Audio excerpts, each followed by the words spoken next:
I'm Danielle with D'April Properties, and today I am bringing you our Wednesday Who. And today I'm going to be talking about who do you call when you have a new real estate contract? And the answer to that is a real estate attorney. And today with me this morning, I have Giselle Ferraro from Ginsberg, Calandrello, and Cantor Law Firm. And she's going to touch on a few kind of common questions or points that we deal with on a day-to-day basis. So the first one I would say would be, why is it important to make sure that a buyer and a seller are reaching out to a real estate attorney specifically? And I'll let Giselle touch on why that's important. Hi, Danielle. Thank you so much. I think, it's important to have a real estate attorney because at the end of the day, as myself, I've been doing this for 20 years. So I have seen all types of modifications. I know what needs to go into a letter to protect the buyer and what needs to go into a letter to protect the seller. We know what the protocol is, and we know how to continue the transaction so it's smooth and calming for the client. It's the biggest transaction they're about to enter. You need to keep it calm and need to know what you're doing. For sure. And I feel like even things that we don't talk about right away, but do happen is, who's responsible for title and the deed and the plat of survey. And that is all things that the real estate attorneys help take care of, correct?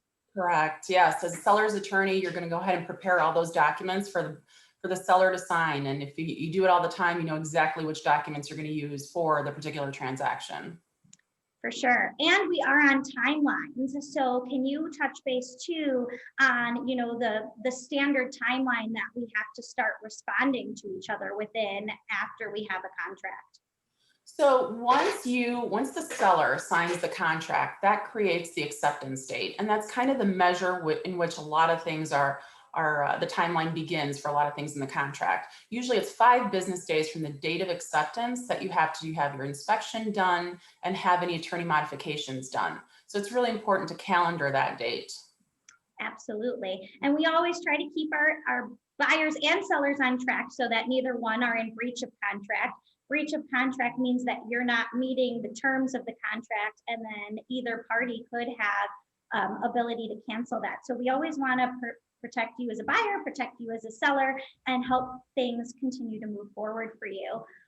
Another common question I usually get is, do I need to show this contract to an attorney before I sign it? And I usually tell them that that's not necessary, but I'll let you touch base on what your thoughts are and why. That's a really good question, Danielle, because I have clients do that a lot. It's not necessary because especially if an agent is using the multi-board real estate contract 7.0, that allows the attorney to terminate the contract if we find that it's not in the best interest of our client. However, there are some clients that are extremely nervous and they prefer an attorney to review it before they sign it. It's fine. I'm happy to do so either way, but know that it's not necessary. Thank you.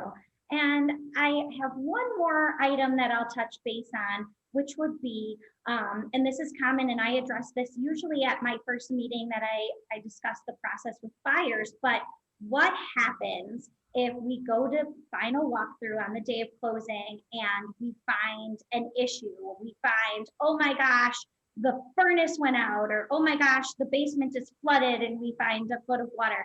What do we do on that day? How are they protected? Well, so the property has to be turned over to the buyer in the same condition that they last saw it. So the time of their inspection. If there's something like the furnace that isn't working, it's something that at the end of the day gets presented to the seller at the closing table, and it gets negotiated, whether that is a seller putting in a new furnace because that is what's expected. If it's a smaller item, we kind of go back and forth until we have a meeting of the minds of the two parties and something that works for both parties. Thank you. Well, I know that there are plenty more points we could touch on, as this is as you mentioned, a very large process for both somebody that is selling and somebody that is purchasing. And with that being said, anybody out there who has questions can always reach out to me, and they can also always reach out to Giselle confidentially. I will drop her information in the comments below. And we wish everybody a wonderful Wednesday. Take care. Thanks, Danielle. Thanks, Giselle.